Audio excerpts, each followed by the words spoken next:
Período Neógeno.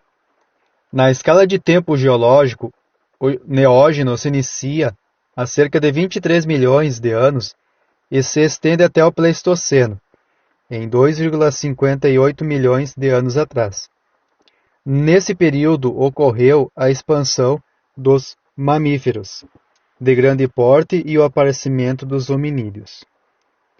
Isto após um período de alta glaciação no Eoceno, outra mais fraca no Oligoceno, que são eras anteriores e pertencentes ao período anterior do Paleógeno, as temperaturas voltam a subir. São duas as eras, o Mioceno e o Piloceno. O Mioceno, ele vai de 23 a 5,33 milhões de anos atrás. No período Mioceno, o clima volta a esquentar, e pastos e savanas se tornam os ambientes mais comuns. No final desta época, as Américas se unem através do Istmo do Panamá, isto há cerca de 9 milhões de anos, causando o intercâmbio de fauna. No Plioceno, a Terra já começa a se tornar semelhante à que temos hoje. Isso na próxima era. A fauna e a flora desse período com um grande grau de parentesco com a atual. Mais de 70% da fauna e flora desta época sobreviveram até os nossos dias. Sobre a fauna, vale salientar a grandiosidade dos animais. Na imagem, nós temos o exemplo do Argentavis, que a sua ocorrência foi na América do Sul. Eram grandes aves que existiam na época. Também existiam na época os lagartos. O exemplo está o Megalania. Sua ocorrência foi na Austrália. Veja que o tamanho dele é bem superior ao de um ser humano. Também tivemos crocodilos enormes. E também tivemos nos mares os tubarões megalodonte, com tamanhos nunca antes vistos e menores apenas que os maiores dinossauros. O período também viu as últimas aves do terror, que subsistiram na América do Sul, enquanto esta esteve isolada. A próxima era o Piloceno. De 5,33 milhões de anos a 2,58 milhões de anos atrás. É uma época relativamente recente.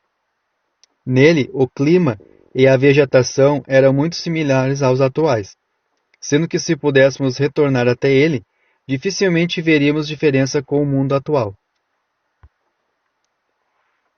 Aqui temos a imagem dos continentes. Vemos que África, Europa e Ásia, mais um pedaço do que seria muito antigamente uma ilha, que era a Índia e agora está acoplada juntamente à Ásia. Temos a Oceania, que com a Nova Zelândia estão bem separadas da Antártica.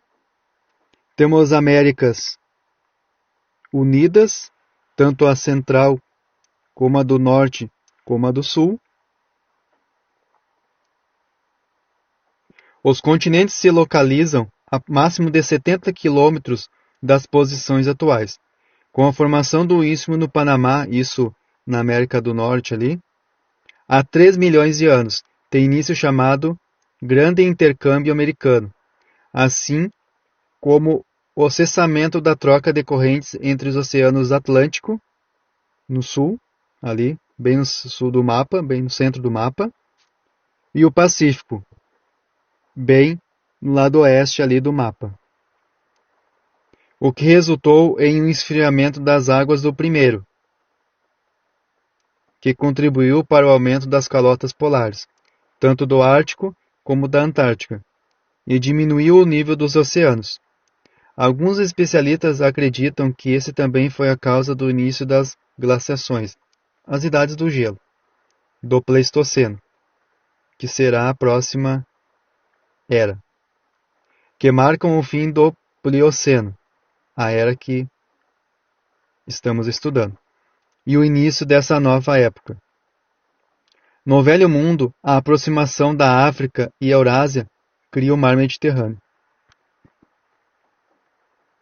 O clima mais seco e frio, as florestas tropicais continuaram a diminuir, dando espaço para pastagens e savanas.